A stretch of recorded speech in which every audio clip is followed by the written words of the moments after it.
एक बड़ी अजीबोगरीब चीज फैसल वाडा ने कही है जो बड़ी खतरनाक है। उन्होंने कहा कि इमरान खान साहब की पार्टी में उनके रिश्तेदार जेल में कत्ल की साजिश कर रहे हैं। अब इमरान खान के रिश्तेदार कौन हो सकते हैं? उनकी बहनें क्या उनको कत्ल करना चाहती हैं? या इमरान खान की बीवी जिन्होंने अपनी जान खतरे में डाल दी थी वो इमरान खान को कत्ल करना चाहती हैं? जो बनी गाला में बंद थी वहां से अदालत में रुजू करके उसने कहा जी मुझे जेल में बंद करो, वो कत्ल करना चाहती? या वो बहनें जो हर जगह पे अपने भाई के पीछे पहुंचती हैं वो कत्ल करना चाहती हैं? वो बहनें जो खुद जेल के अंदर बंद हो गई वो कत्ल करना चाहती हैं? जो रोजाना धमकियां सुनती हैं वो कत्ल करना चाहती हैं? वो बहन कत्ल करना चाहती है जिसका अपना बेटा 10 साल की सजा काट रहा है, वो इतना बड़ा दिल करके कहती है कोई बात नहीं, मेरा बेटा मुल्क के लिए खड़ा है और हक के साथ खड़ा है। तो मामला ये है कि ये एक बड़ा भोंडा और अजीबोगरीब किस्म का नैरेटिव है जो फैसल वाडा साहब की तरफ से लॉन्च करवाया गया। लेकिन इसमें एक बात उन्होंने कही कि इमरान खान साहब की जान खतरे में और इसके असरात पाकिस्तान की सियासत पर 50 साल तक रहेंगे। अच्छा, ये बयान उस वक्त फैसल वाडा की जानिब से दिलवाया गया जब इमरान खान साहब की पार्टी को एक पैगाम यह भी दिया गया था कि आप सिक्योरिटी का बहाना बना दें, आप ये कहें कि इमरान खान की जान खतरे में, लिहाजा इमरान खान साहब को कहीं और मुंतकिल किया जाए, तो सिक्योरिटी का बहाना आपका मानते हुए हम इमरान खान साहब को मुंतकिल करवा देंगे खैबर पख्तूनख्वा में या बनी गाला में। तो इसमें इमरान खान साहब ने मानने से इनकार कर दिया था। इस तजवीज को उन्होंने आते ही रद्द कर दिया था। 2 मरतबा तो यह तजवीज आई है, 3 मरतबा उन्हें पाकिस्तान से बाहर भेजने का भी इमरान खान साहब को ऑफर किया गया। अब फैसल वाडा साहब ने यह एक्चुअली दोबारा से दाना डाला है कि जनाब मैं आपकी सिक्योरिटी के लिए थ्रेट्स पैदा करता हूं और आपकी सिक्योरिटी के थ्रेट्स पैदा करके आप आने वाले दिनों में देखेंगे मीडिया पे भी अब इमरान खान की जान को खतरा, इमरान खान साहब की सिक्योरिटी थ्रेट, ये चीजें करेंगे और फिर मौका देंगे पाकिस्तान तहरीक इंसाफ को, जनाब आप जाएं जाके अदालत में कहें कि इमरान खान की जान खतरे में है, तो हम ये कह देंगे जी हम उनको शिफ्ट करवा देते हैं, तो इस बुनियाद पर इमरान खान साहब को कहीं शिफ्ट कर देंगे। लेकिन फिलहाल इस वक्त तक इमरान खान साहब ये नहीं मान रहे, उनको मानना भी नहीं चाहिए। अडियाला जेल से विक्ट्री साइन बनाता हुआ अगर इमरान खान निकला तो वो इस मुल्क की सियासत का सिकंदर होगा। लेकिन अगर इमरान खान साहब कहीं पे जाके हाउस अरेस्ट हो जाते हैं और वहां से बाद में रिहा कर दिया जाता है उन्हें एक रोपकार भिजवा के और वहां से सिक्योरिटी सिर्फ हट जाती है, तो वो वैल्यू कभी भी नहीं बनेगी। इमरान खान साहब इस बात को बहुत अच्छी तरह जानते भी हैं। अब मामला यह है नाजरीन के फैसल वाडा साहब का ये स्टेटमेंट अगर आप इसको गौर करें तो ये आपको बहुत सारी चीजें बता रहा है कि इमरान खान साहब के कत्ल की साजिश हो रही है और 50 साल तक सियासत पे असरात होंगे। तो ये 50 साल आपने बड़ा अजीबोगरीब टाइम बता दिया, 5 दिन के अंदर काया ही पलट जाएगी, खुदा ना खास्ता, अल्लाह ना करे। ये वो दौर नहीं है जब लोगों को दबाया जा सकता था।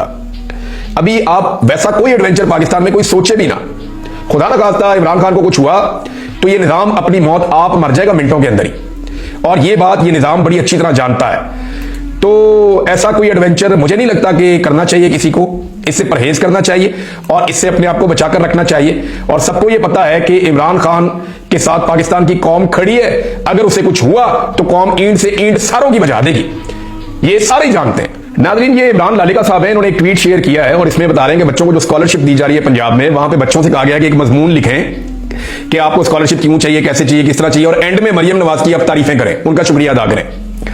आप अंदाजा करें ये कितने नरगिसियत का शिकार है।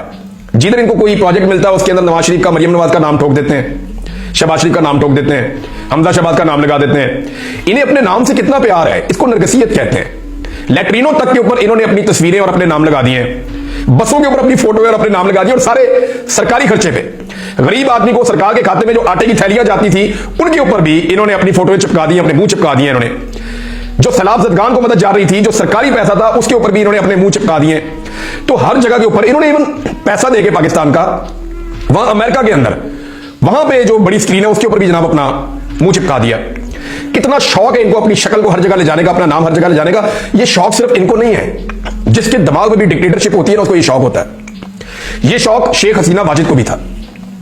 अभी हाल ही में 14 इदारे ऐसे हैं बांग्लादेश के अंदर जिनका नाम दोबारा बदला गया है और लगातार ये सिलसिला वहां पे चल रहा है। शेख हसीना वाजिद की हालत यह थी कि हर चीज के ऊपर वो अपना और अपने वालिद का और अपने दादा तक का नाम लगा देती थी।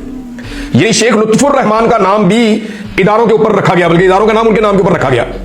बल्कि 11 साल बच्चा इनके खानदान में फौत हो गया था, उसके नाम के ऊपर भी इन्होंने इदारे बनाए हुए हैं। अंदाजा कीजिए आप। तो डिक्टेटर्स का ये बड़ा शौक होता है, आने वाले वक्त में ये अपने बच्चों के नाम, इनका बस चलिए पाकिस्तान के नोट के ऊपर अपनी शक्ल छापते हैं।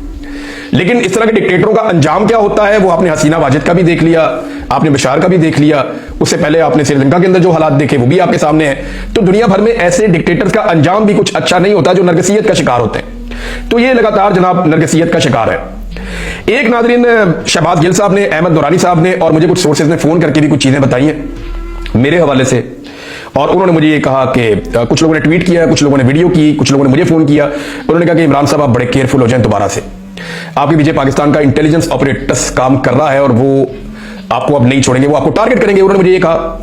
तो हाँ, मैं एक चीज आपको क्लियर कर देता हूं कि मेरी अक़वाम मुत्तहिदा के साथ कुछ ईमेलिंग हुई थी। मैं नॉर्मली ईमेल नहीं करता, मुझे ये ईमेल करने में और ये आईटी में उतना अच्छा नहीं हूं। मैं वैसे राब्ते में रहता हूं डिफरेंट सोर्सेज के जरिए से, लेकिन मैं ईमेल नहीं करता नॉर्मली। हाँ, लेकिन मैंने कुछ ईमेल्स की हैं जो मुझे, क्योंकि बाकायदा ईमेल्स मुझे की गई तो फिर मैंने उस पर वापस जवाब दिया। तो वो मेरी अक़वाम मुत्तहिदा के साथ और एक दो आलमी इदारों के साथ मेरी ईमेलिंग हुई थी। अब कुछ लोग ये क्लेम कर रहे हैं कि वहां पे कोई ब्रीच हुआ है और वहां से कोई इंफॉर्मेशन निकली है, पाकिस्तान की कोई इंटेलिजेंस एजेंसियां उन तक वो पहुंची हैं और वो इंटेलिजेंस एजेंसियां मेरे खिलाफ कोई एक्टिविटी करना चाहती हैं। तो ये सिलसिला नया तो नहीं है ना, तो ये पहले भी चलता रहा है और अगर खुदा ना खास्ता ये आइंदा भी चलता रहेगा तो इससे क्या सोच बदल जाएगी किसी की, या इससे क्या मेरी राय तब्दील हो जाएगी? अभी तक तो नहीं हुई।